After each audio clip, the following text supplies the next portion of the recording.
Mister Auto est un pure player dans le domaine de la pièce automobile. Nous expédions environ 1 700 000 commandes vers les pays d'Europe, le Brésil et maintenant l'Argentine. Notre activité dépend à 100% du web, le site pour la prise de commande et le back-office pour la gestion de ces commandes et la gestion des entrepôts. Le fonctionnel est développé par Mister Auto, l'infrastructure et l'infogérance étaient externalisées. En conséquence, nous manquions de fluidité et d'autonomie au niveau de l'exploitation. On travaillait depuis 2016 sur Google Cloud Platform, sur les environnements de développement et de recettes. On était plutôt satisfait par le fonctionnement, donc c'est assez naturellement qu'on a décidé de mettre le deuxième pied dans la plateforme, à savoir notre production. Ce qui nous a donné envie de passer sur GCP, c'était plusieurs choses.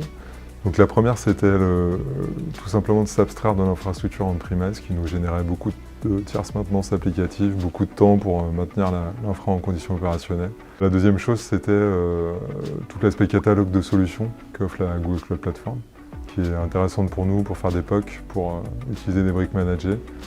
La dernière chose, c'est tout l'aspect outils compagnons avec les outils comme Terraform ou Ansible qu'on utilisait déjà et qu'on voulait pouvoir implémenter en prod pour avoir un petit peu plus de qualité et d'homogénéité. On a rapidement identifié Scale5 qui avait travaillé sur un projet de migration d'infra assez similaire à la nôtre.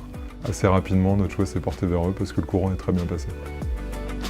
Nous avons réalisé cette migration de type lift and shift en prenant l'existant et en le migrant sur l'environnement Google Cloud Platform, en opérant un minimum de modifications lors de cette opération, entre autres pour tenir compte des contraintes technologiques que nous avions, mais également tenir dans les contraintes de planning qui étaient les nôtres.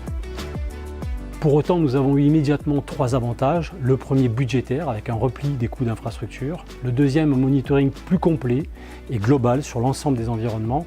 Et puis le troisième avantage, c'est la sécurisation des mises en production, puisque chacun des environnements a été monté via de l'infra as code et donc est complètement homogène. Après quelques mois de recul, on sent qu'on a gagné en réactivité, ça c'est clair. Surtout, le DevOps devient quand même un facilitateur pour les équipes de développement. L'écosystème de Google répond très bien à nos nouveaux besoins, particulièrement au niveau des web services, de la data, de l'autoscaling. Veillez à passer suffisamment de temps sur les tests de charge.